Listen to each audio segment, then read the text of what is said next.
quieres dejarte llevar por el secreto del amanecer de la vida, ven y conoce el llano colombiano. Sorprende tus sentidos con este extraordinario escenario.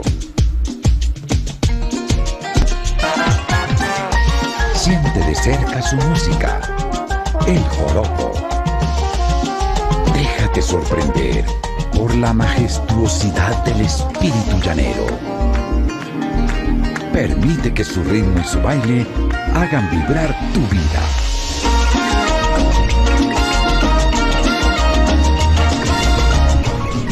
Para todo lo que quieres vivir, la respuesta es Colombia.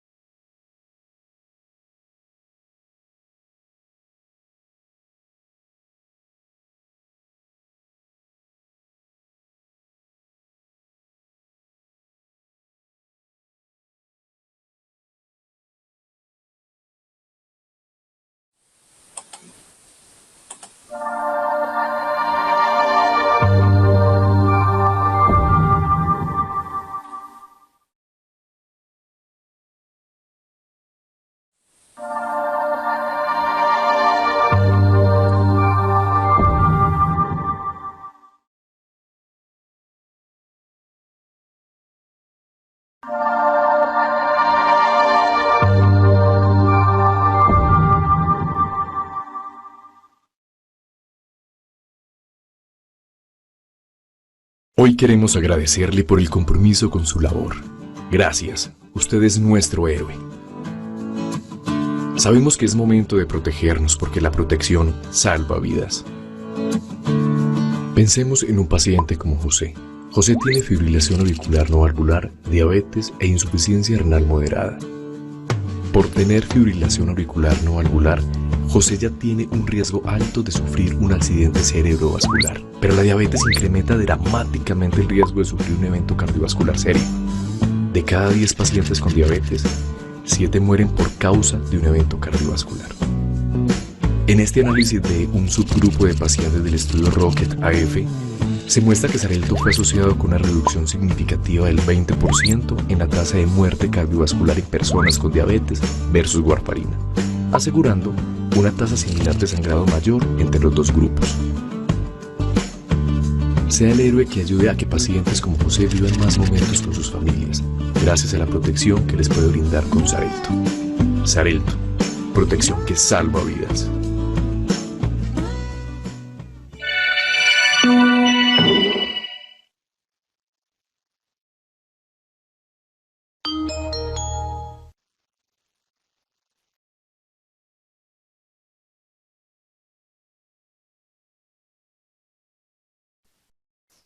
Bueno, buenos días a todos. Vamos a dar inicio a este segundo día de nuestro simposio de la regional, de la seccional central, de la regional de Villavicencio. Gracias a nuestros participantes, a los panelistas. Muchas gracias por atender la invitación. Bienvenidos. Bueno, el día de hoy vamos a tener dos sesiones muy importantes. La primera es el simposio de diabetes y corazón. Como conferencistas contamos con la doctora Diana Vargas. La doctora Diana Vargas es cardióloga, epidemióloga, máster en falla cardíaca, es cardióloga del Hospital San José y de la Clínica Universitaria Colombia, docente de cardiología de la Fundación Universitaria de las Ciencias de la Salud, FUCS, y de Unisanitas. Buenos días, doctora Diana, bienvenida. Nuestro siguiente conferencista es el doctor Jorge Castillo. El doctor Jorge Castillo es internista, endocrinólogo, es jefe de endocrinología de los COS Medical Center y de la unidad, perdón, se me cerró la... Y jefe de servicio de endocrinología de los COS Medical Center y jefe de la unidad de metabolismo de hormonas del Compensar EPS. Doctor Jorge Castillo, buenos días, ¿cómo está? Muchas gracias por la invitación. Y vamos a contar también con la doctora Nelly Velázquez, cardióloga, líder del programa de falla cardíaca de la Clínica Medellín. Buenos días a todos. Entonces, nuestra siguiente conferencia Entonces, va a estar a cargo, inicia con la doctora Diana Vargas, los dejo con ella. Diana, buenos días. Buenos días. En esta mañana algo fría. Confírmame por favor si ven la presentación. Por favor. Bueno, no me deja compartir.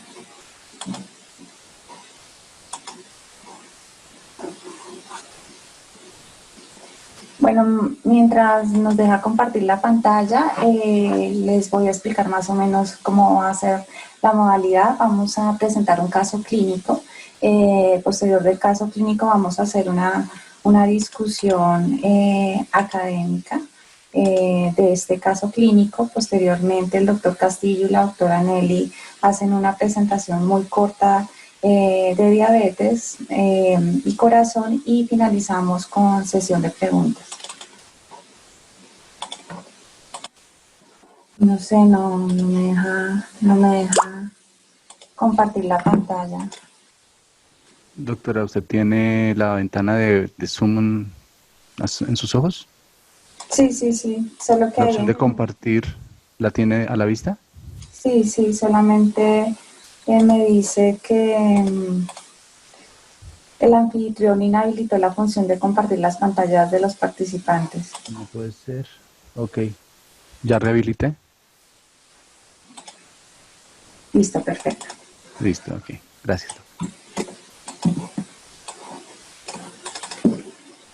Perfecto. Entonces, bueno, vamos a comenzar. El caso clínico es de un hombre de 73 años, es natural y procedente de la Mesa, él es agricultor y él ingresa a la Mesa por un cuadro de 11 horas de evolución consistente en mareo, dolor torácico, que se le propagaba a cuello y a región dorsal, le duró 20 minutos, se presentó mientras trabajaba con sensación de desvanecimiento y diaforesis. En la Mesa le realizaron curva de biomarcadores, las cuales son positivas, y un electro con cambios sugestivos de isquemia, por lo cual lo remite. Doctora Diana, discúlpeme, ¿puede proyectar la presentación? ¿Puede? Porque la estamos viendo en PowerPoint. Perdón, qué pena. Como antecedentes patológicos, él es hipertenso, es diabético no insulino requiriente, desde hace aproximadamente 6 meses de diagnóstico, quirúrgicos negaba, tóxicos a humo de leña más o menos por 20 años, de medicamentos estaba tomando metformina 850 miligramos al día, enalapril 10 cada 12 y familiares negaba. En el examen físico, él estaba estable, tenía una tensión de 130/80, una frecuencia cardíaca de 77, no estaba con ingurgitación yugular, los ruidos cardíacos estaban rítmicos, respiratorios no tenía agregados, el abdomen no tenía hepatomegalia y no tenía edemas. El electrocardiograma vemos que tiene un ritmo sinusal, tiene una mala progresión de la R a nivel de las precordiales, con un trastorno de la repolarización de la pared anterolateral y algo de la pared inferior. En la radiografía de tórax observamos que tiene cardiomegalia y el ángulo costofrénico se encuentra borrado, el izquierdo, por probable derrame. En los paraclínicos, la hemoglobina y el hematocrito estaban estables, tenía una troponina francamente positiva, la función renal se encontraba en 1.2 con una tasa de filtración glomerular calculada por Cochrane de 51 y un perfil lipídico con un LDL de 30, unos triglicéridos de 228 y un colesterol total de 102. Se le realizó un ecocardiograma que tenía muy mala ventana ecocardiográfica, pero observamos cómo en este eje paraesternal largo, como vemos un ventrículo izquierdo que se ve dilatado, observamos a nivel anteroseptal medial un adelgazamiento. Y acá observamos también cómo algo del septum apical se ve adelgazado.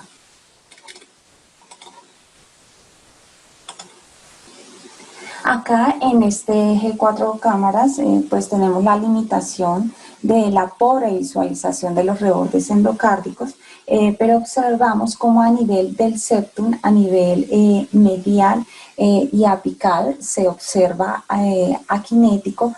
Todo el casquete apical se encuentra aquinético. Acá observamos cómo tiene una insuficiencia mitral leve. Y acá en el 2 cámaras observamos también aquinesia a nivel anterior apical. Acá todo el casquete apical diera la imagen como de un aneurisma apical. Y se reportó como una fracción de eyección del 32%, con un ventrículo izquierdo moderadamente dilatado por volúmenes indexados con los trastornos de contractilidad descritos.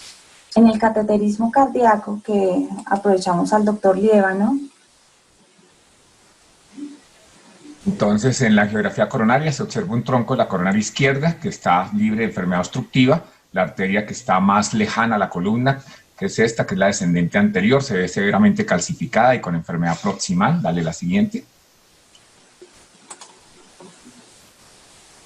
Y esta, que es una proyección específica para ver la descendente anterior, se observa un vaso severamente calcificado con una lesión larga que involucra el tercio proximal y medio de la descendente anterior, una lesión obstructiva de un 80-90%, con un vaso distal que igualmente tiene enfermedad a nivel apical. Dale. En la proyección caudal se observan 2 pequeñas ramas marginales, que son estas 2 con enfermedad proximal, en estas 2 ramas marginales, y la circunfleja distal o arteria del surco auriculoventricular, que se ve con una placa distalmente, pero hay enfermedad, digamos, importante en las 2 primeras ramas marginales, que son en realidad ramas de pequeño calibre. ¿Dale? Aquí se confirman las 2 lesiones proximales de las 2 marginales, pequeñas, de menos de 2 milímetros de diámetro, y una circunfleja distal que tiene una placa muy distal. ¿Dale?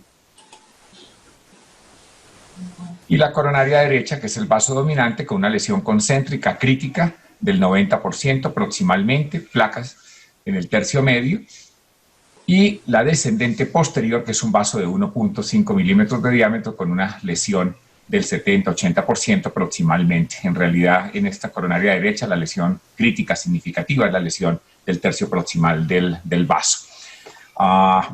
Digamos que en conclusión, el cateterismo lo que muestra es que tiene una enfermedad coronaria multivaso, con severo compromiso de la descendente anterior en su tercio proximal y medio, con compromiso de 2 pequeñas ramas marginales y con compromiso proximal de una coronaria derecha dominante. Esto, digamos, nosotros lo calificamos con un Syntase score alto. Eso tiene un Syntase score de, no recuerdo, creo que 27 o 28. 26. 26. Ok, perfecto. Entonces, pues eso da la idea para los que no están familiarizados con esto. Básicamente el Syntase score lo que hace es que evalúa la calcificación, evalúa si hay trombos, evalúa la tortuosidad, evalúa la proximidad o no de los vasos, y dependiendo de eso, entre menos Syntase score se tenga, pues significa que la enfermedad coronaria es menos severa, y entre más Syntase score haya, la enfermedad coronaria es más severa. Esa es la interpretación del cateterismo, Diana. Muchas gracias, doctor. Y entonces realmente este es un paciente de muy alto riesgo cardiovascular. Vemos 73 años, una tasa de filtración glomerular calculada en 51, con una enfermedad multivaso y una febril del 31%. Entonces, acá vamos a comenzar a hacer algo de preguntas para dejar algunos conceptos claros, y es que vamos a comenzar con él y le preguntaríamos: ¿qué mecanismos conducen al desarrollo de la cardiomiopatía diabética? Hola, ¿me escuchan? Bueno, es una pregunta interesante porque realmente la miocardiopatía diabética se viene incluyendo en las guías como concepto y como definición a partir del 2013, y ya desde hace mucho tiempo, en el 72, habían aparecido algunos hallazgos que sugerían que los pacientes diabéticos hacían fibrosis, hacían hipertrofia, se habían identificado. Y con esos hallazgos entonces empezaron a generar hipótesis que hacia dónde llevaba la diabetes, la célula cardíaca o el corazón, y entonces se crea esta percepción que la hiperglicemia, la resistencia a la insulina, la hiperinsulinemia tienen un factor determinante inflamatorio, llevando a una disfunción endotelial, finalmente a una enfermedad arterial coronaria y uno de los brazos de la cardiopatía diabética va a ser la cardiomiopatía isquémica por este línea.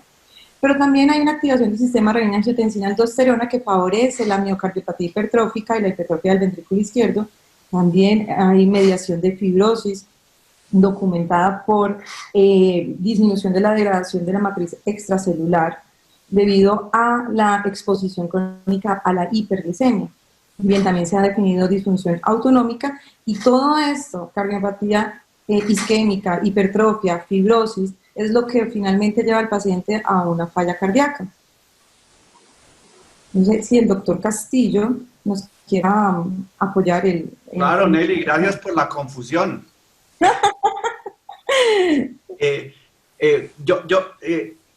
Lo quiero simplemente aclarar porque lo que yo tengo como concepto de miocardiopatía diabética es un paciente que tiene que es diabético, por supuesto, pero que no se puede documentar ningún tipo de otra alteración fisiopatológica que lleve al problema. Espero que eso no sea lo que nos está pasando con nuestro paciente, porque ya tenemos enfermedad aterosclerótica documentada y por lo tanto no podríamos hablar en este paciente de miocardiopatía diabética. ¿Estoy en lo correcto? Sí, claramente, realmente en las fases iniciales se ha documentado una hipertrofia ventricular izquierda que no es explicado por otras causas, pero posteriormente da disfunción diastólica y luego hay un compromiso de la fracción de eyección. Obviamente hay mayor riesgo de aterosclerosis que genera la enfermedad coronaria. Pero de acuerdo, doctor. De hecho, es la definición con la que se inicia en el 2013. Es una lesión en el corazón que no le explica ni la cardiopatía hipertensiva ni le explica una enfermedad coronaria. Correcto, pero no es nuestro paciente. Exactamente, muy bien. Ok. Perdóname, Diana, ¿y cuántos pacientes de esos ustedes ven realmente? Porque yo diría que a nosotros se nos pasa muchísimos de estos pacientes, ¿no? Además que lo que uno tiene que hacer aquí es tratar de documentar enfermedad aterosclerótica y en caso de ser negativa, pues tendríamos el diagnóstico de miocardiopatía diabética, ¿no? Sí, desafortunadamente, obviamente cuando llegan a nuestras manos, llegan en este contexto con enfermedad coronaria multivaso, enfermedad coronaria de un vaso, cuando ya hay compromiso de la función ventricular. Muy bien. Yo pienso que hablar de miocardiopatía diabética pura, pues el diagnóstico real, es muy difícil para el cardiólogo porque a nosotros nos llegan los pacientes de muy alto riesgo cardiovascular, o sea, enfermedad cardiovascular aterosclerótica establecida, y ahí ya se nos sale en el concepto. Pero tal vez cuando uno ve estos minocas o esa lesión del miocardio que no se explica por enfermedad arterial coronaria obstructiva, y cuando uno dice, lo llevé, pensé que era un infarto porque tiene alto riesgo cardiovascular, porque tiene diabetes, porque es hipertenso, y no encuentra nada más adicional, creo que podría ser el enfoque de este tipo de diagnóstico que estamos pensando. Bueno, la segunda pregunta es para Nelly, ¿y cuál sería el manejo a realizar en este paciente? Bueno, la primera etapa evidentemente es que el paciente está en un contexto de un síndrome coronario y en ese contexto tiene una enfermedad coronaria severa multivaso. Las recomendaciones son calculemos el syntax score, el riesgo, y dependiendo del riesgo y las características de las lesiones, definamos cuál es la mejor intervención. Este paciente tiene un Euroscore de 26, la mejor intervención es la cirugía de revascularización si nos vamos solamente a la recomendación de syntax y a lo que dice la guía. Evidentemente, las recomendaciones tienen que aplicarse al paciente, a su fragilidad, al estado de los vasos, a muchos otros conceptos adicionales. Pero si nos vamos a cirugía o PCI, debe ser considerado un candidato potencial para cirugía de revascularización. Eso con respecto al procedimiento, teniendo en cuenta que es diabético y Euroscore. Y con respecto al tratamiento farmacológico que nos trae el caso, esta diapositiva se plantea como una posibilidad de tratamiento para el futuro. Esto se planteó el año pasado, 2019, con el advenimiento del DAPA-HF, que creo que es un abrebocas para pensar en el futuro tratamiento médico de este paciente, pensar en el inicio agudo, probablemente no sea el escenario actual, pero cuando lo tengamos al frente tenemos que pensar que cuando se vaya de la clínica, del hospital, debemos pensar si estos 4 medicamentos en la base serán los que debe ir el paciente. Y aquí el doctor Manito pone dapaglifosina por los hallazgos del DAPA-HF. Sin embargo, nuestro paciente es un paciente isquémico, es un paciente que está en un contexto coronario agudo, y yo pienso que puede ser un inhibidor de la SGLT2, sí, pero también hay alternativas que seguramente el doctor Castillo estará feliz de contarnos. Muy bien. Doctor Castillo, ¿usted qué opinaría? Yo se lo mando al doctor Líbano. Esto es muy complicado, esto hay que revascularizarlo urgentemente y ya después, si él me lo manda vivo, yo hago lo que sea con este paciente y lo vamos a discutir más adelante. Pero yo creo que la base que está ahí, eso es lo que tenemos que pensar. Definitivamente la llegada, bueno, lo de los beta bloqueadores, cuando yo estaba haciendo residencia y van a poder calcular, nos pegaban nuestros maestros poner un beta bloqueador en falla cardíaca. Eso tiene mucha historia y creo que no vale la pena ahorita contarlo, pero bueno, y hemos aprendido de todo eso que está en la base. Yo creo que vamos a hacer una discusión ahorita sobre la dapaglifosina y yo les preguntaría y les voy lanzando de una vez la pregunta, ¿y por qué no empaglifosina? Claro que sí. Sí, esta es una diapositiva del doctor Manito y yo creo que lo saca a la luz de el DAPA-HF, la pone, y sobre todo en el contexto de falla cardíaca. El por qué no, yo contestaría, puede ser inhibidor de la SGLT2, puede ser análogo de la GLP-1, puede ser. Creo que eso es lo que voy a decir al final. Sí. La diapositiva está así tal cual y puede ser también una opción. Sí, sin embargo, pues el año pasado salió el DAPA Heart Failure, donde este estudio, un brazo estaba la dapaglifosina 10 miligramos y el otro brazo está para placebo. El endpoint primario fue un endpoint compuesto de hospitalización por falla cardíaca, muerte de causas cardiovasculares y muerte por cualquier causa. Y en este estudio se vio con una P estadísticamente significativa el manejo con dapaglifosina. Y pues lo curioso es que tanto en diabetes tipo 2, en diabéticos como en no diabéticos, se vio mejoría hacia la dapaglifosina, ¿no?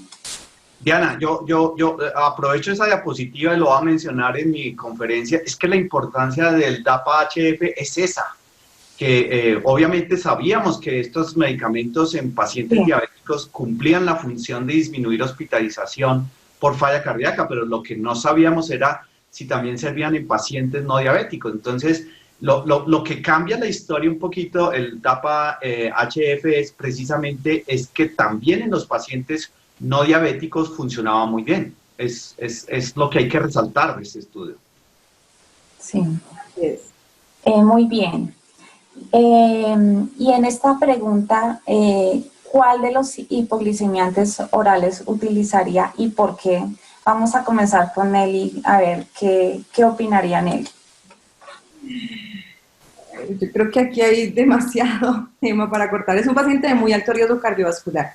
Las guías, como les voy a mostrar, y las recomendaciones nos hablan, tienen diferencias. Si yo veo la Sociedad Europea, si veo las guías de la ADA también, pero yo le iniciaría una empaglifosina probablemente, y si le inicio primero metformina, o el paciente ya venía con metformina, así que es más fácil pensarlo. Ya traía metformina en su tratamiento de base, así que podría pensar en un inhibidor de la SGLT2, un agonista de la GLP-1, y me iría probablemente con empaglifosina. Yo te devuelvo la pregunta, Nelly, ¿por qué no empaglifosina entonces? ¿Por qué no? Pues, ¿por qué no ponerle empaglifosina? Porque, a ver, lo que yo veo en los cardiólogos es que si es falla cardíaca ponen DAPA y si es enfermedad aterotrombótica ponen EMPA por la evidencia. Pero la pregunta es si no es intercambiable poner independientemente de lo que tenga una o la otra, es decir, si creen en un efecto de familia.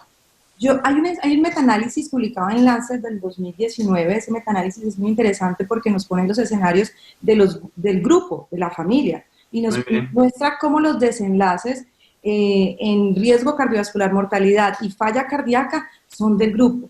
Y interesantísimo en falla cardíaca es que tenga el paciente falla ya o no la tenga, igual disminuye la hospitalización en falla cardíaca. No así para enfermedad aterosclerótica, donde sí, tener factores de riesgo no es igual a ya tener la enfermedad aterosclerótica. Es decir, si yo tengo un paciente como este, enfermedad aterosclerótica, muy alto riesgo cardiovascular, definitivamente el grupo me va a disminuir el riesgo de mortalidad, el triple MACE, mortalidad, infarto, evento cerebrovascular. Y además falla.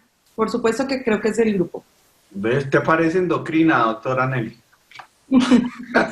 Probablemente esas dudas también, este año sale el Emperor, ¿no? Donde vamos a ver probablemente los desenlaces de empaglifosina en el contexto de falla cardíaca, ¿no? Correcto. A ver, aquí uno debe tratar de anticiparse y comprometerse. Y yo sí pienso que independientemente de que unos medicamentos tengan evidencias para ciertos eventos, yo creo que esto es un efecto de familia. Lo que no pasa con los agonistas del GLP-1, y seguramente ahorita yo voy a hablar de por qué son diferentes, pero yo creo que en ese GLT2, los tres que hay en el mercado, canaglifosina, dapaglifosina, nos ayudan en los puntos fuertes de desenlace, tanto de falla cardíaca como de muerte, como, bueno, todo lo que sabemos de esta familia. Así es. Sí, ahí es importante es que, bueno, si el paciente tiene muy alto riesgo cardiovascular, cuando se vio el estudio DECLARE y se vio el EMPA-RED, pues realmente la población o esos estudios no son del todo comparables con respecto a qué. Por ejemplo, con respecto a la población que tenía muy alto riesgo cardiovascular, donde era mucho mayor en el grupo o en el estudio de la empaglifosina versus, por ejemplo, el DECLARE, que realmente solamente era un 41% de paciente con alto riesgo cardiovascular.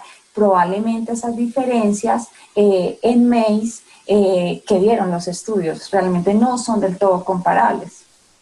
Correcto. De hecho, también lo voy a mencionar. Aquí la pregunta es si debe ir metformina o no de primeras, ¿no? Porque la mayoría de los estudios que se hicieron con estos medicamentos ya tenían los pacientes metformina. Por lo tanto, uno no podría decir qué pasaría si estos medicamentos los administráramos sin metformina. De hecho, esa es la parte de debate de estas guías respecto a lo que veníamos manejando nosotros con respecto a la metformina. Están empezando a salir algunos estudios que muestran que la metformina pudiera en algunos pacientes con ese GLT2 disminuir, digamos, la efectividad en algunos desenlaces cardiovasculares, aunque no hay un estudio diseñado para responder esta pregunta. En este paciente específicamente ya viene recibiendo metformina, no es un problema. Pero si a mí me llega un paciente probablemente con menos de 7.5, uno lo primero que hace es colocarle un SGLT2 porque definitivamente la evidencia juega más a favor que la metformina en este tipo de pacientes.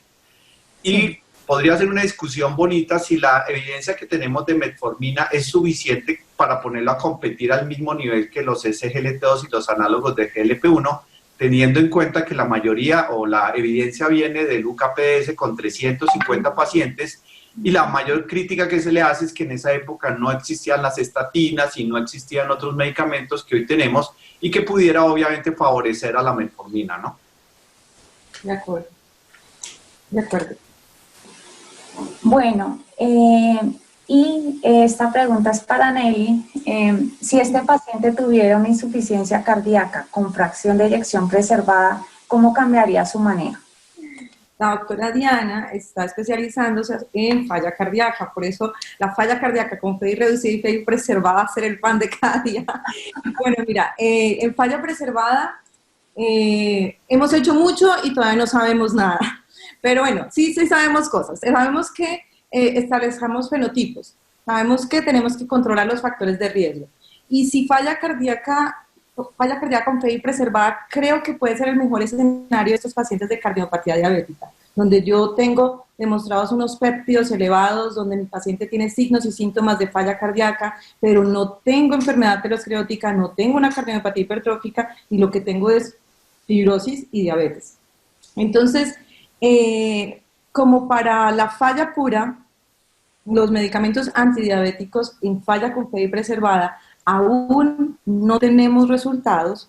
Yo pienso que es extrapolable el manejo del paciente diabético en falla preservada. Yo no voy a tratar, es decir, yo voy a tratar la diabetes. Ya más adelante les voy a contar en mi presentación un poquito de los medicamentos, pero si yo estoy tratando diabetes y estoy encontrando los medicamentos que además de tratarme la diabetes, me disminuyen la mortalidad cardiovascular, y ustedes, les comenté que en el metaanálisis les demostraban cómo, independientemente de tener falla establecida o no tenerla, disminuían la progresión a tener falla con FEI reducida, pues creo que es el mejor escenario para nuestros pacientes. Que si me cambiaría el tratamiento de los antidiabéticos y dejaría de poner los inhibidores de la SGLT2 porque tiene FEI preservada, la verdad no. Estoy tratando de diabetes con lo mejor que tengo.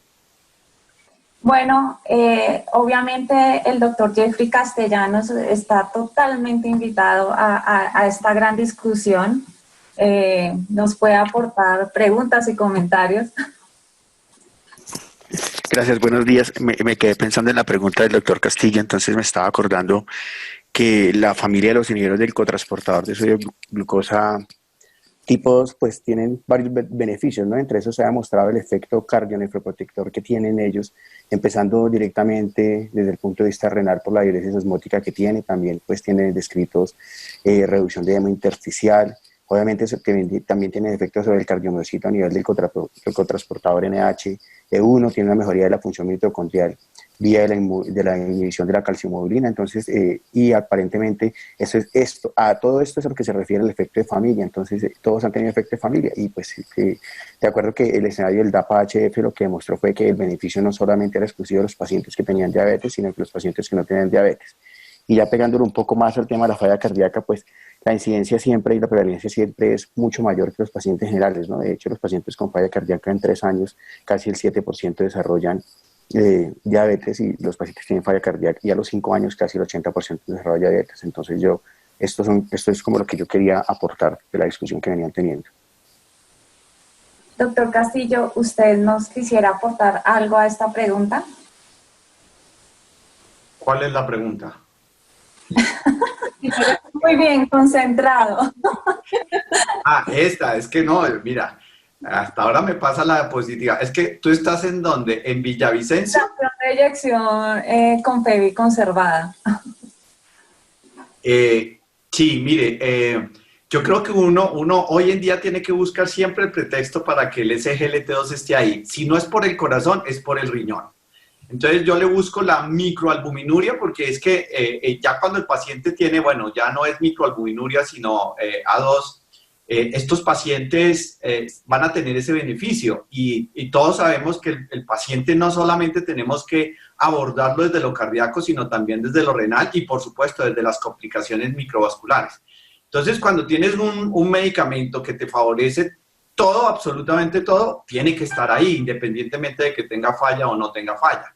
La discusión es que si ponemos un SGLT2 en un paciente diabético que no tenga absolutamente nada, no tiene microalbuminuria, no tiene enfermedad, no ha hecho enfermedad cardiovascular, no ha hecho absolutamente nada. Porque recordemos que todos esos estudios fueron hechos en pacientes que tenían hemoglobinas glicosiladas no controladas, y que en muchos de ellos, como en el EMPA, el 100% tenían enfermedad cardiovascular, en los otros estudios era menos del 40%. Entonces, eso es una discusión que se debe dar, si es una droga para todo tipo de paciente o tenemos que buscar el pretexto para iniciarlo, como puede ser la microalbuminuria, la enfermedad aterosclerótica o la fracción de eyección. Perfecto. Falla cardíaca con FEI preservada. Por ejemplo. Bueno, y esta pregunta es para el doctor, y es, ¿qué haría si este paciente tuviera una tasa de filtración glomerular de 29? ¿Cómo cambiaría probablemente su manejo en él? Mire, hay hay unas indicaciones para los SGLT2, son indicaciones INVIMA, que es no los debemos utilizar por debajo de 45. Pero hay muchos estudios científicos que muestran que los que más se benefician de usar los SGLT2 inhibidores es entre 30 y 45, precisamente para la contención de la enfermedad renal. De tal manera que sabemos que las indicaciones se vienen, sabemos que el INVIMA es un poco lento en las aprobaciones, pero nosotros como médicos, ante todo la evidencia es lo primero con lo que nosotros tratamos pacientes, por lo tanto nosotros los usamos entre 30 y 45. ¿Qué pasa cuando uno utiliza un SGLT2 por debajo de 30? Probablemente no va a servir como droga antidiabética. Ojo, no va a servir como droga antidiabética porque el mecanismo por el cual ellos funcionan como drogas antidiabéticas para controlar el azúcar requiere que haya una buena función renal. Entonces, no los usamos por debajo de 30 porque no estamos aportando para la diabetes. La pregunta es, ¿por debajo de 30 estamos aportando para la contención de la enfermedad renal? ¿Estamos aportando para la falla cardíaca? Y la respuesta es probablemente sí, pero no tenemos un estudio diseñado con tasas de filtración menor de 30. De tal manera que al día de hoy no usamos SGLT2 por debajo de 30 y ahí es donde empiezan los análogos del receptor de GLP-1 a tener una mayor importancia con respecto a los SGLT2. Ese es el primer cambio fundamental. Y el segundo es que no usamos metformina por debajo de 30 y esto debe ser una recomendación general, a pesar de que ya hay algunos estudios donde metformina a dosis muy baja en pacientes estadio 4 de la enfermedad renal la podemos utilizar, pero al día de hoy no usamos metformina con tasas de filtración glomerular menor de 30. Conclusión, lo que cambia en este paciente es que si queremos modificar la enfermedad cardiovascular, tiene que ser con un análogo del receptor de GLP-1, idealmente uno que haya demostrado beneficios cardiovasculares y suspendemos la metformina. Si hay que apoyar más al paciente por hemoglobina glicosilada, probablemente la insulina basal sería una indicación perfecta. Muy bien. Y esta es para Nelly. ¿Cuáles serían las metas de hemoglobina glicosilada en pacientes con insuficiencia cardíaca? Esta es para los dos, para el doctor Castillo, que me ayude a ver esta gráfica. A mí me parece muy, muy interesante. Y las metas. Crecimos como internistas pensando en metas de hemoglobina glicosilada. Ese era nuestro enfoque glucocéntrico. Disminuya hemoglobina glicosilada, haga todo para llevar a la meta. Pero en falla cardíaca y en la vida en este momento, en el escenario actual de enfermedad cardiovascular, nos dimos cuenta que poner a todos en el mismo cajoncito y el mismo número probablemente nos traería un poco más de complicaciones si no estábamos modificando la mortalidad de los pacientes ni de más duros. La meta va a estar dependiendo de cada paciente, hay que individualizarlo, hay que ver la expectativa de vida, hay que ver el estado de la insuficiencia cardíaca, hay que ver las comorbilidades, si hay alguna otra enfermedad que está empeorando la calidad de vida o disminuyéndola como un cáncer o como una demencia avanzada, pues mis metas van a ser un poco más laxas y hablaré de 8 a 8.5, pero si es un paciente joven que está en un estadio A o B o C de la falla cardíaca y con comorbilidades menores, no mayores de la diabetes, probablemente es en donde yo voy a buscar tener menos de 7 en hemoglobina glicosilada. Me parece interesante, sobre todo porque dejamos de encasillar a los pacientes en un número y empezamos a individualizar probablemente con las comorbilidades. Totalmente de acuerdo. Yo simplemente quiero decir que esto es una gráfica casi que copiada de hace 8 años de la Asociación Americana de Diabetes, donde se empezó a hablar de la individualización de la hemoglobina glicosilada. Y tiene que ver con un estudio que se llama el estudio ACORD. Todos se acordarán que intentaron bajar la hemoglobina glicada a 6.5 en el grupo intensivo versus 7.5 en el grupo control. Y lo que se evidenció en el grupo intensivo con hemoglobinas más bajas es un aumento de la muerte cardiovascular y la muerte general. Esto hizo pensar de que la hipoglucemia podría ser un factor desencadenante importante en este aumento de mortalidad y dijeron, bueno, aquellos pacientes que sean difíciles de llevarlos a meta porque tienen comorbilidades asociadas, porque su expectativa de vida no es la adecuada o porque simplemente no quieren, pues no tengamos metas tan rigurosas. En ese sentido, hoy en día, entre más bajo la hemoglobina sigue siendo mejor siempre y cuando lo hagamos con medicamentos seguros. Hace 7, 8 años probablemente no teníamos el boom que tenemos hoy en día de los SGLT2, de los inhibidores de la DPP4, de los análogos del GLP-1 que lo hacen sin riesgo de hipoglicemia. Entonces, siempre y cuando yo pueda bajar la hemoglobina sin riesgo de hipoglicemia, bienvenida. Si vemos que no lo podemos hacer, estas metas son suficientes para el paciente diabético con o sin enfermedad cardiovascular. Sí, totalmente de acuerdo. Y esta es para el doctor. Díganos, doctor, por favor, ¿qué papel hoy en día juegan DPP4, sulfonilurias, insulina en pacientes con muy alto riesgo cardiovascular? Bien. ¿Puedo pasar o no? ¿Qué tocó? Pueden pasar como las guías, doctor, así como de la tercera línea de guías, ahí puede pasar.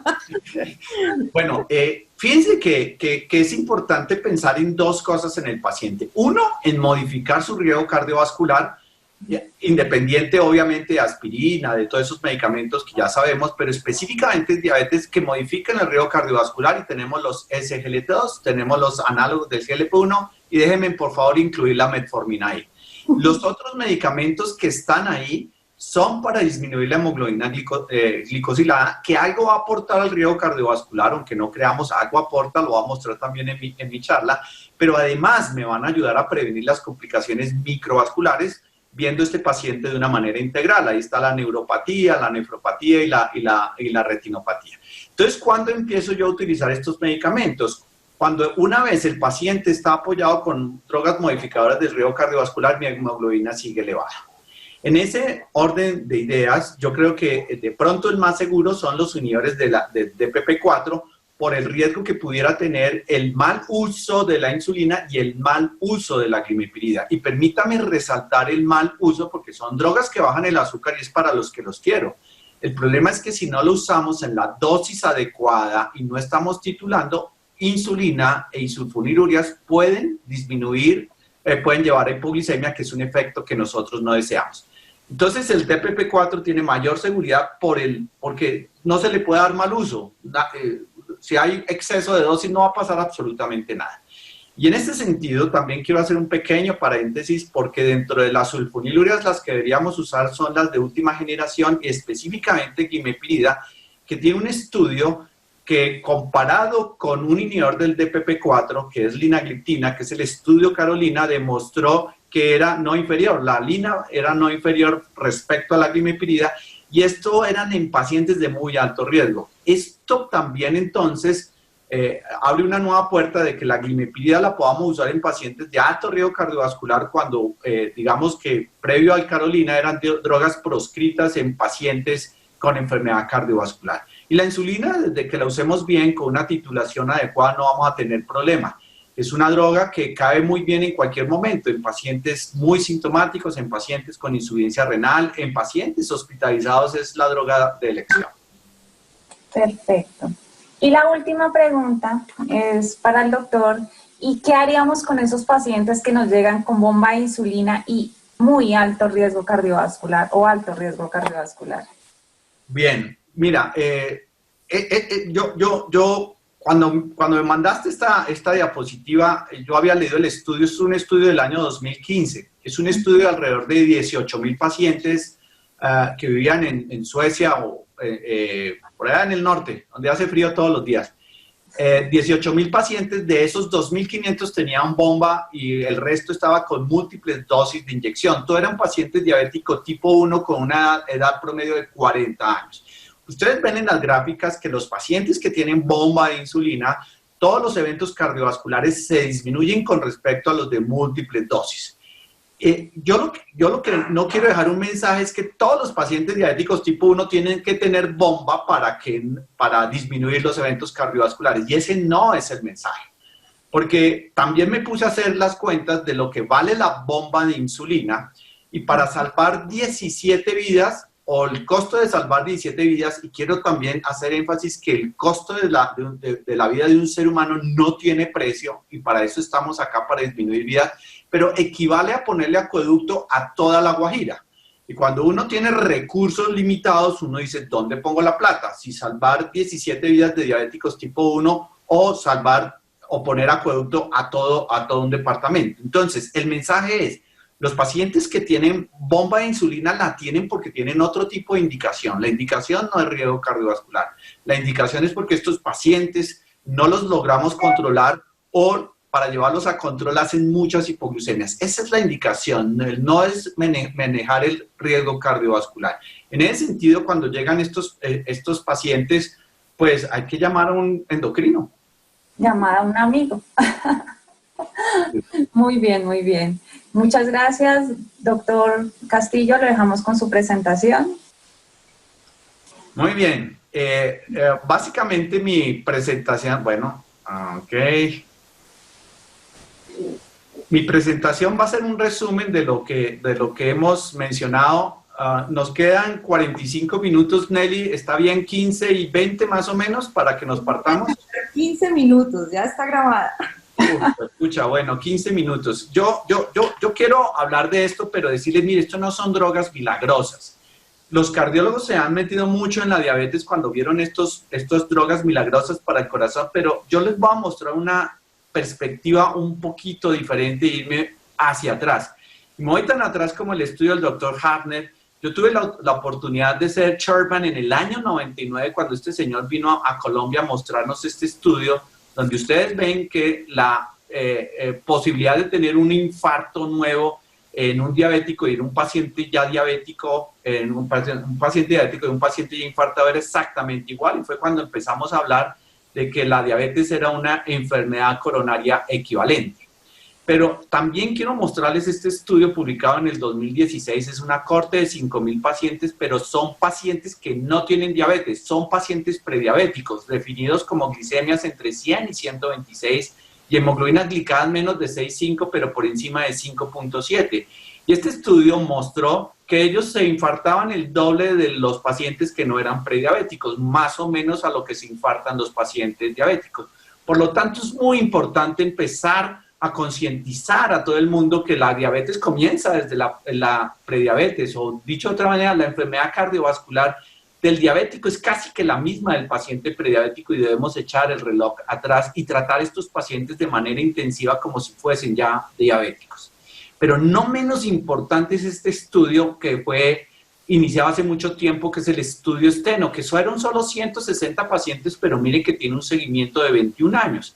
Y este estudio, donde tomaron 80 pacientes con un manejo convencional versus un manejo intensivo, les dieron los mejores antihipertensivos, los mejores hipolipemiantes de la época, etcétera, etcétera, llevó a que los pacientes después de 21 años se infartaran 8 años más tarde y se murieran 8 años más tarde. Es decir, no necesitamos SGLT2, no necesitamos análogos del GLP-1 para modificar el riesgo cardiovascular de los pacientes. Fíjense que un manejo estratégico, multidisciplinario, multifactorial, todo lo que ustedes quieran nos va a ayudar. Esto es la mortalidad cardiovascular en el estudio Steno, e insisto, no teníamos análogos del GLP-1 y no teníamos inhibidores de la SGLT2.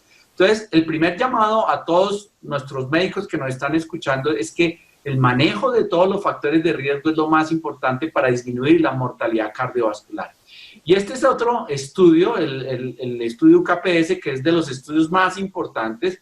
Y simplemente les quiero decir que cuando termina el estudio UKPS, el grupo convencional y el grupo sulfonilurea e insulina logró hemoglobinas glicadas menores que el grupo convencional, pero fíjense que no hubo una disminución del infarto agudo de miocardio. Por un poquito no hubo disminución.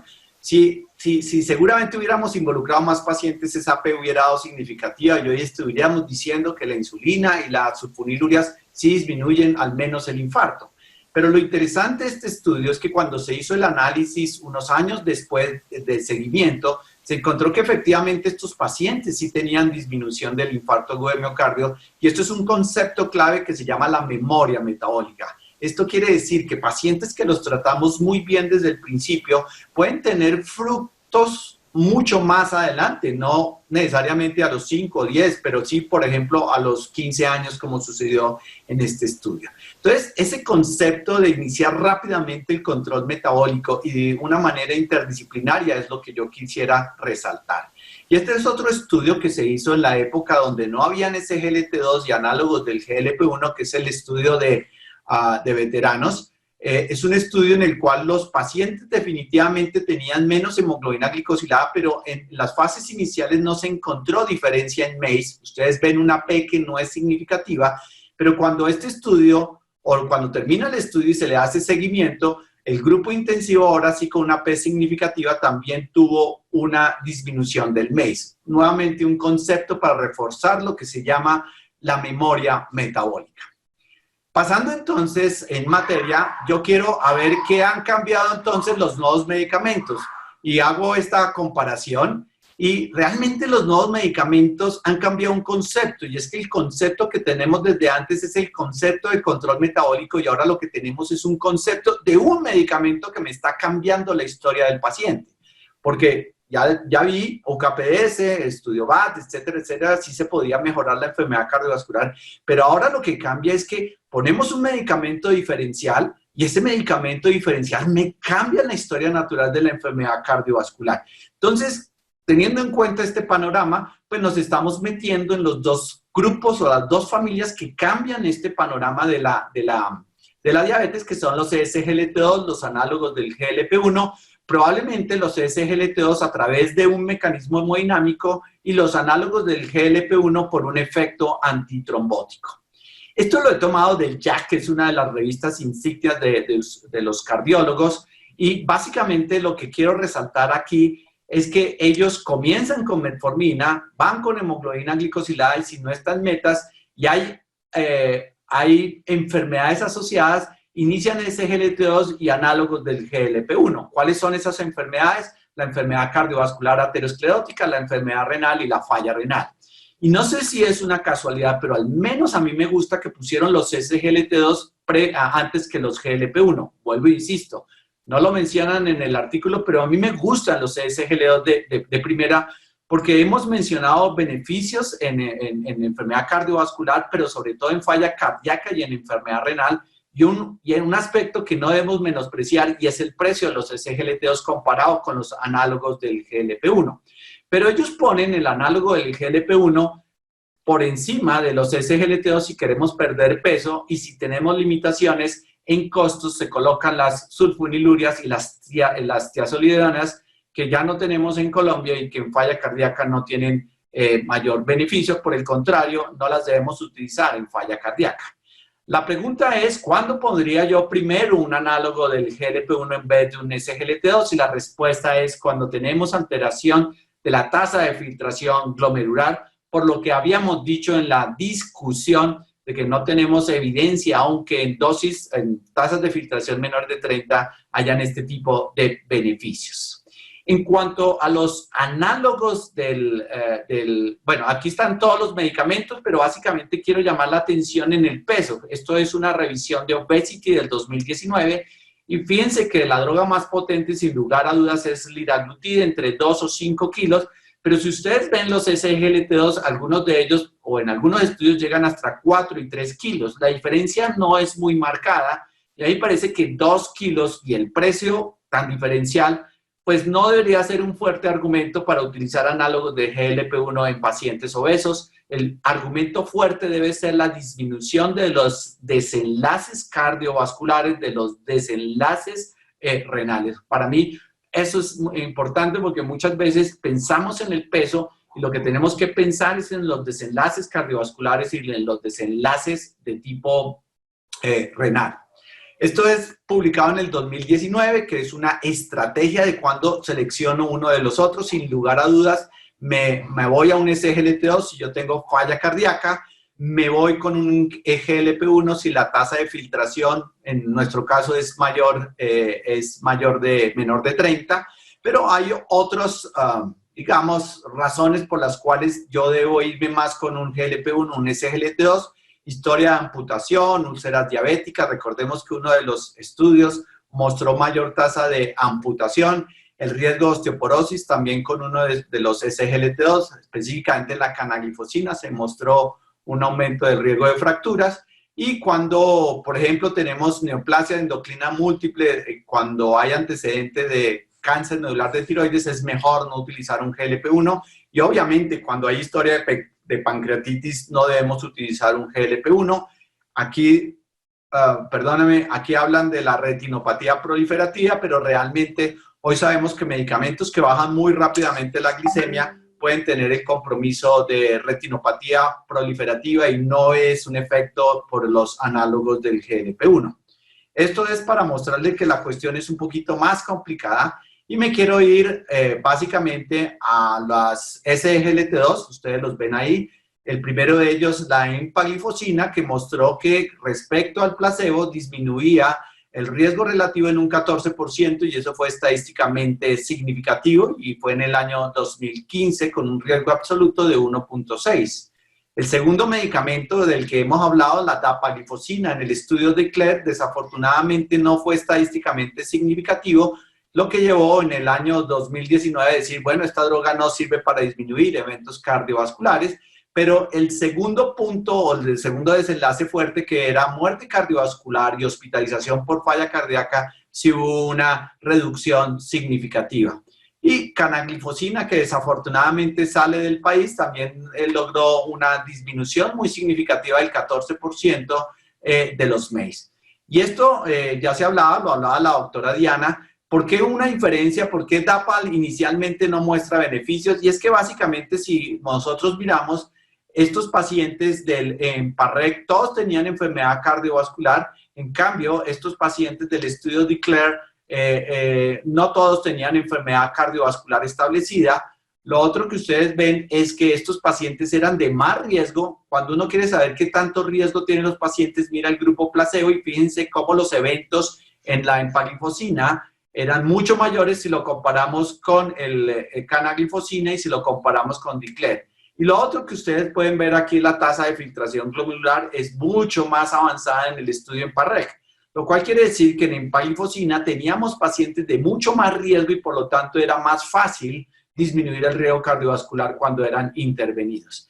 Esto es, no para que miren la foto del doctor Zelniker, sino que él hizo un metaanálisis bien importante donde básicamente en términos de familia MACE son muy buenos los SGLT2, en términos de falla cardíaca son muy buenos los SGLT2, en hospitalización en falla cardíaca les va muy bien, y en pacientes sin historia de falla cardíaca, miren cómo el metaanálisis mostró los beneficios y qué decir de los compuestos renales, donde hubo beneficios en pacientes inclusive sin enfermedad cardiovascular.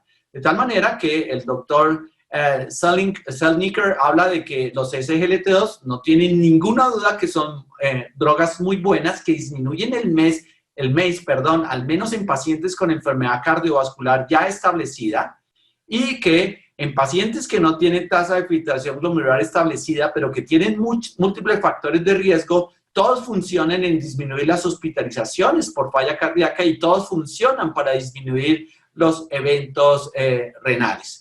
Esto es estudios más recientes en pacientes que no tenían enfermedad cardiovascular o solamente el 13%, donde nos empiezan a mostrar que efectivamente al menos los SGLT2 en pacientes sin eventos cardiovasculares establecidos, lo que se llamaría prevención primaria, funcionan muy bien en la disminución de los eventos cardiovasculares y miren lo que pasa con los desenlaces de grupo, les funciona muy bien. Esto es una comparación de pacientes en rojo que tienen falla cardíaca con fracción disminuida en rojo y ustedes ven cómo son muy efectivos todos, pero cuando los pacientes tienen falla cardíaca con fracción de eyección normal, las diferencias no son estadísticamente significativas, teniendo como punto de corte la fracción de eyección del 45%. Y esto es un estudio en vida real, donde ustedes ven los beneficios, sin lugar a dudas, de los SGLT2. Para terminar, en el estudio que tanto se ha hablado acá, que es el DAPA Heart Failure, donde quizás lo importante para destacar, y está en la parte de arriba a la derecha, los pacientes diabéticos eran solamente el 40%, ustedes ven las definiciones de falla cardíaca en el lado izquierdo, pero lo que hay que resaltar es que definitivamente funcionó en pacientes que no eran diabéticos con baja fracción de eyección, menos del 40%, en el desenlace que en este caso era hospitalización por falla cardíaca o la necesidad de usar un medicamento intravenoso o, por supuesto, la muerte cardiovascular. Quiero terminar en los pocos minutos que me quedan hablando entonces de los análogos del GLP-1 y para eso tomo esta misma diapositiva haciendo énfasis en el MACE, en el triple MACE, los triples factores del MACE que son muerte cardiovascular, infarto no fatal y stroke no fatal. Ustedes ven 1, 2, 7 estudios, pero voy a empezar a eliminar el ELIXA porque no mostró beneficios en MACE. Voy a eliminar este que es la xenatide porque no demostró beneficios en MACE. Voy a eliminar el estudio Pioneer, que es un estudio con semaglutide oral porque no logró demostrar beneficios en MACE. Y voy a eliminar albiglutide, el estudio Harmony, porque no tenemos albiglutide y creo que no la vamos a tener porque parece que no resultó ser costo eficiente para el productor. Entonces me voy a quedar con los 3 estudios, con sus estudios pivotales, el estudio LEADER con liraglutida, el estudio SUSTAIN 6 con semaglutida y el estudio REWIND con la dulaglutide, haciendo un paréntesis de que el LEADER es de aplicación subcutánea diaria y tanto semaglutide como dulaglutide son análogos del GLP-1 de aplicación semanal. Ustedes ven aquí entonces cómo todos los 3 son significativos y empezamos a ver algunas diferencias. La hemoglobina glicada de los 2 primeros era un poquito más alta con respecto al REWIND, y lo cual nos da evidencia de que inclusive en pacientes con hemoglobina glicadas bajas podemos tener beneficios. Eso es lo importante del estudio REWIND. Lo otro importante del estudio REWIND es que la mayoría de los pacientes en el liraglutide y en el semaglutide tenían enfermedad cardiovascular establecida y solamente el 32% del estudio REWIND tenían enfermedad cardiovascular establecida. Nuevamente esto aporta evidencia en prevención primaria y, insisto, en hemoglobina glicada baja. ¿Qué pasó con los eventos renales? Los 3 funcionaron muy bien, cada uno pudo definir un poquito de manera diferente cuáles eran los desenlaces renales, pero estas drogas también, al igual que los SGLT2, mejoran los eventos compuestos renales. Y esto me llama la atención porque siempre se ha recomendado los análogos del GLP-1 por la enfermedad aterosclerótica. Y fíjense que ninguno de los 3, si miramos solamente infartos no fatales de infarto agudo de miocardio, mostró significancia estadística y en términos de hospitalización por falla cardíaca ninguno fue útil, contrario a los SGLT2. Esto es para preguntarnos, y ya es mi última diapositiva, si combinar un SGLT2 con un análogo del GLP-1 tiene algún tipo de evidencia. Y hay 2 estudios que lo han mostrado, que es el Duration 8, que es un estudio con exenatide más dapaglifosina, y el estudio AWARD 10, en el cual se evaluó la dulaglutide, donde se mostraron mejoría de los factores de riesgo cardiovascular, se mejoró, por supuesto, la hemoglobina glicada, pero la recomendación, al menos a este artículo del 2019, es esperar estudios con desenlaces diseñados para ver si la combinación es adecuada. Espero no haberme pasado mucho tiempo. Yo les agradezco y antemano, antes de agradecerles a la audiencia, agradecerles a la Sociedad de Cardiología por la invitación y sobre todo al capítulo del META. Muchas gracias. Muchas gracias, doctor, por su conferencia. Puntos muy claros. Yo creo que ahora continuamos con Nelly, dejándonos como unas conclusiones pequeñas. A ver.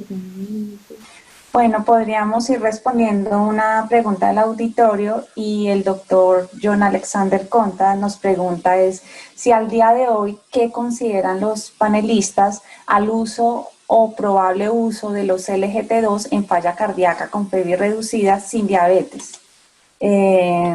Entonces, la respuesta sería que si bien la FDA ha aprobado el uso de dapaglifosina en pacientes con falla cardíaca, independiente de ser diabético o no diabético, en Colombia no hay aprobación en el momento por el INVIMA.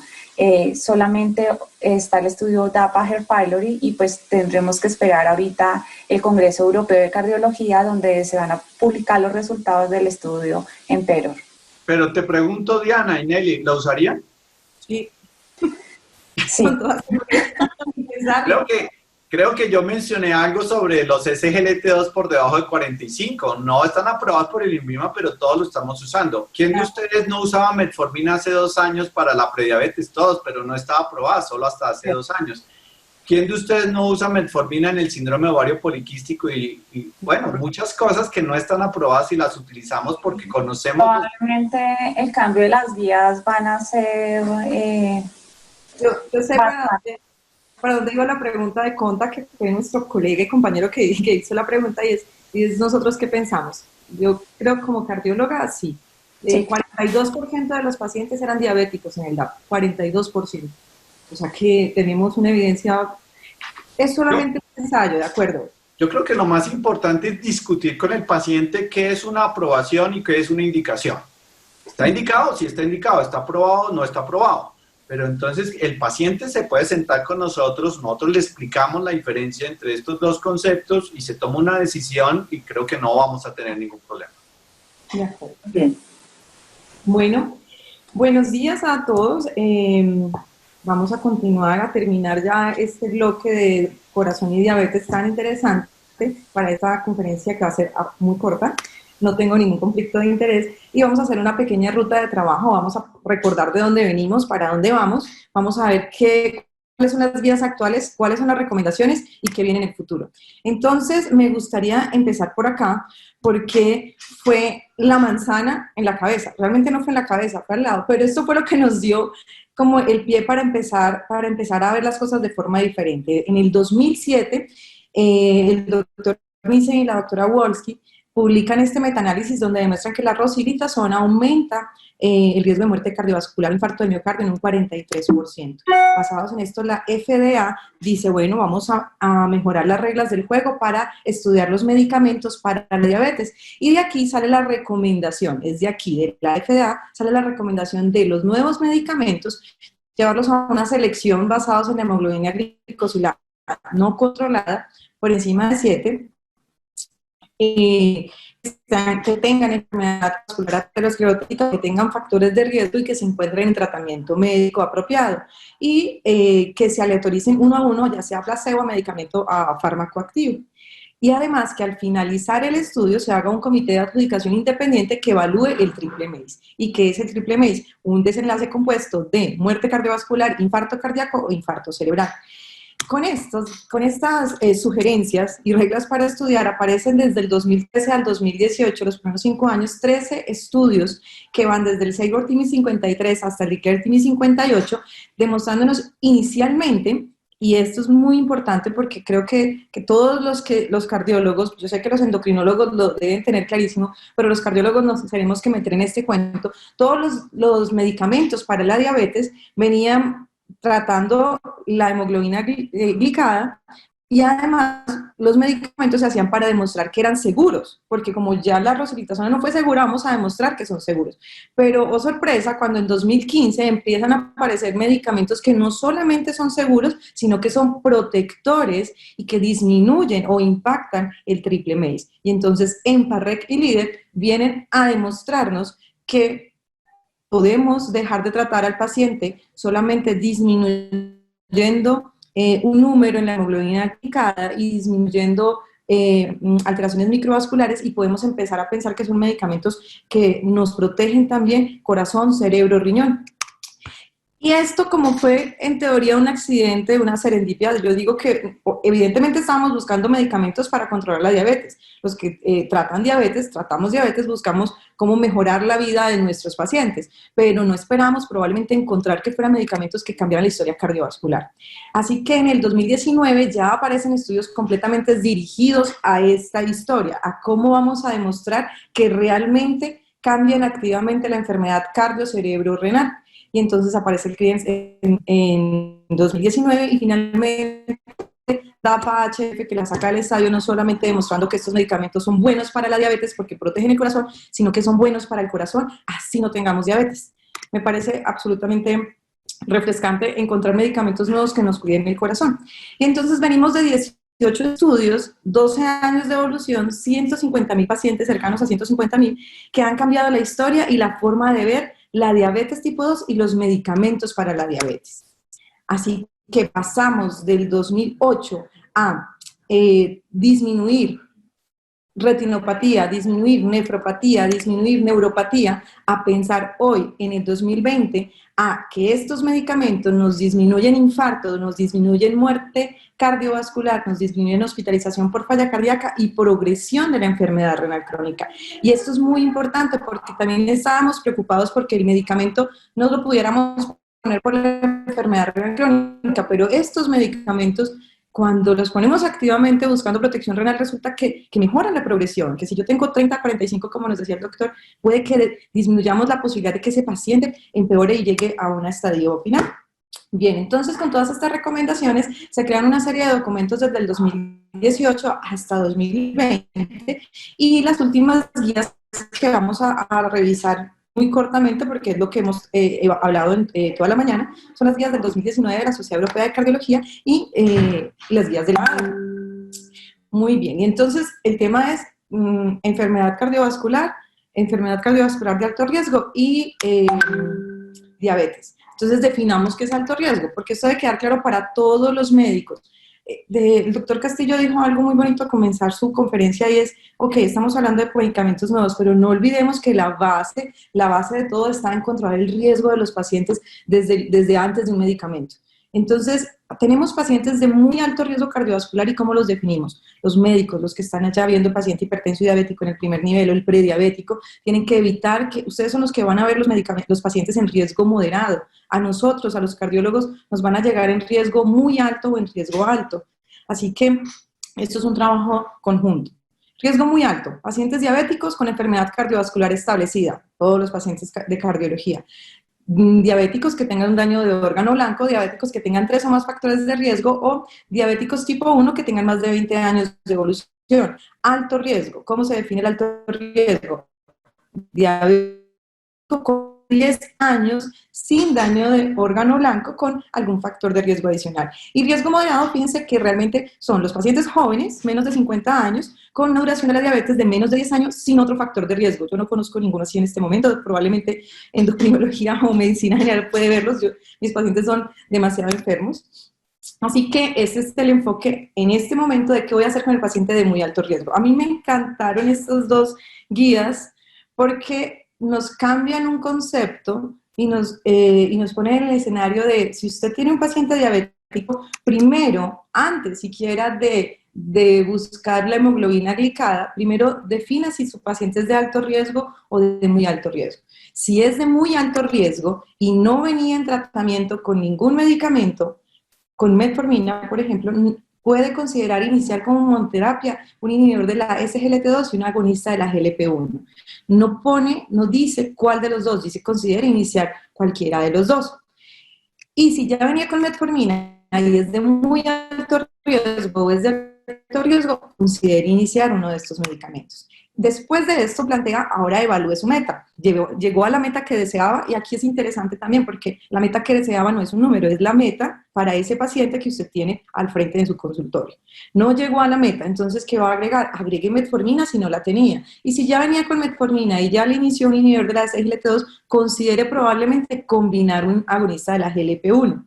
Y de ahí en adelante empiece a pensar, si no llega a la meta, en los siguientes grupos terapéuticos, incluso en la insulina. Estas gráficas las mostró ya el doctor Castillo, pero era el metaanálisis en donde les contaba que pienso, y está con el metaanálisis lo muestra, es la familia de los inhibidores de la SGLT2 los que conjuntamente demostraron desenlaces en hospitalización en falla cardíaca duros con o sin factores de riesgo, teniéndola o no teniendo falla cardíaca.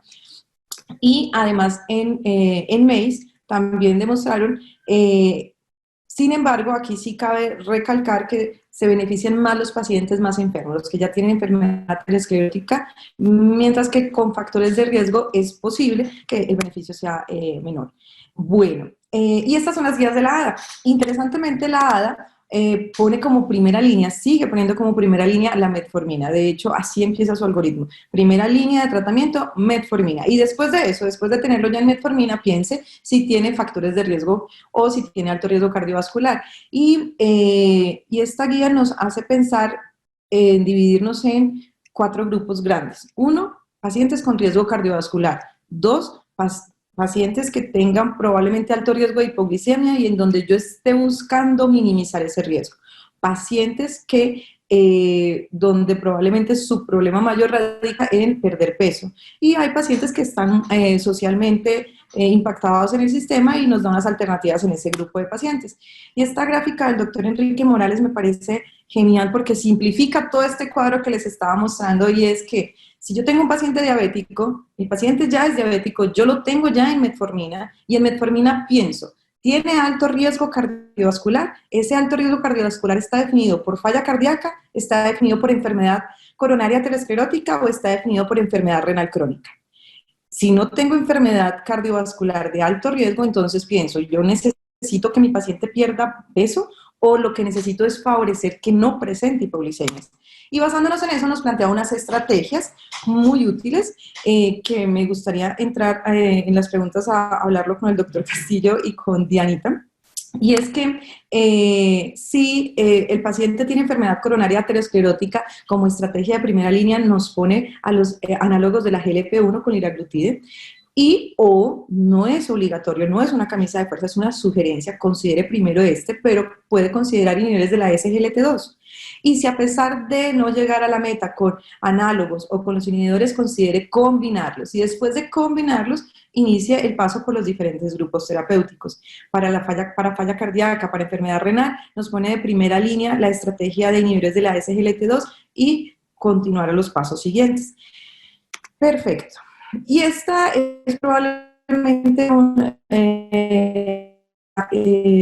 imagen desde el Diabetes Care del 2015 a la que se refería el doctor Castillo, donde sale la recomendación de la hemoglobina glicosilada, y es pensemos en menos de 7, ser más exigentes posiblemente en los pacientes que tengan menos riesgo de hipoglicemia, considerando la duración de la enfermedad, la expectativa de vida, las comorbilidades, las complicaciones, los recursos y sistemas de apoyo.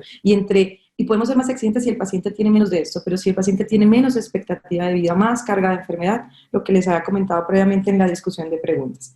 Entonces, básico es pensar que no se trata de un número, se trata de un paciente. ¿Qué tiene mi paciente? ¿Qué necesita mi paciente? Para considerar si la meta puede ser más estricta o puede ser más laxa. Siempre pensando en no hacer daño, y la hipoglicemia definitivamente nos enseñó esto. Muy bien, entonces la evolución nos ha llevado a pasar de un sistema glucocéntrico donde nos enfocábamos en un control estrictamente metabólico a pensar que el tratamiento que yo voy a iniciar para mi paciente diabético le puede cambiar la vida en cerebro, en corazón y en riñón. ¿Qué viene en el futuro? Definitivamente la conectividad, gracias a la virtualidad que nos ha enseñado el COVID. Hoy estamos acá aprendiendo virtualmente, que me parece maravilloso. Y en diabetes vienen estudios con empaglifosina en falla cardíaca con FEI preservada y FEI reducida. Así que si alguien todavía tiene dudas de si esto es del medicamento o si es el grupo, yo creo que estos estudios nos van a ayudar mucho a definirlas.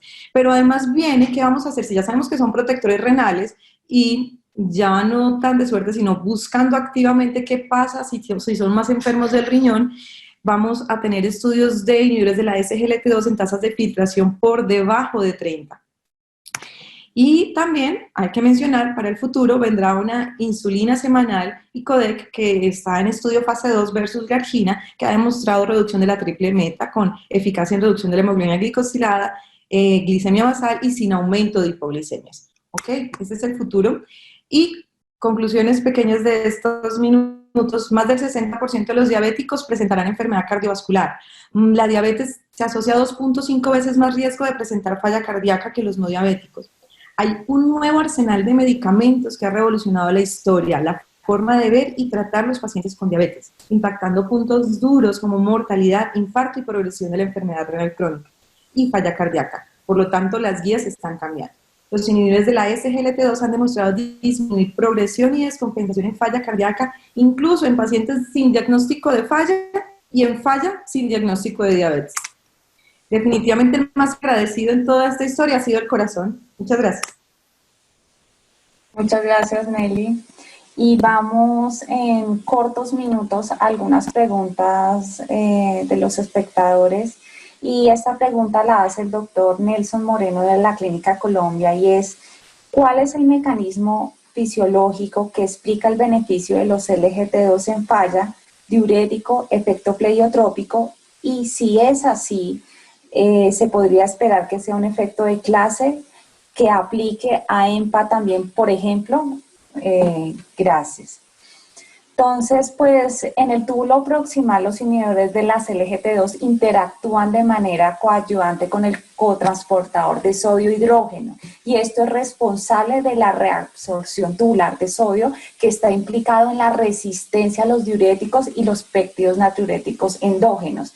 Entonces, los inhibidores de la CLGT2 favorecen la excreción de bicarbonato, generando que un incremento de la acidemia, además de permitir la natriuresis. Esto va a generar que una disminución del volumen intravascular, lo que se correlaciona con un descenso del estrés de la pared cardíaca, disminuyendo la progresión de la insuficiencia cardíaca. Entonces, por eso yo creería que realmente sí es un efecto probablemente de familia. No sé si ustedes... Yo quisiera aportar, lo que acabas de decir no lo entendí. Gracias, doctor. Sí lo entendí, pero yo pienso más como endocrino en la teoría del supercombustible. No sé ustedes qué opinan. La teoría del supercombustible que dice que los SGLT2, cuando uno bota azúcar en la orina, el cuerpo responde produciendo cuerpos cetónicos. Eso es digamos que un reflejo nato. Y todos sabemos que la producción de glucosa o el balance entre producción de ATP y oxígeno es la mejor, pero como el músculo cardíaco tiene resistencia a la insulina, no capta también la glucosa. Entonces, ¿qué tiene que utilizar? La grasa. Para quemar grasa necesita más cantidad de oxígeno, y en un paciente con falla cardíaca esto no es lo ideal. Al volver estos ácidos grasos cetonas, casi que se iguala la relación de ATP-oxígeno de la glucosa. Entonces, esa teoría del supercombustible, a mí en falla cardíaca es la que más me gusta.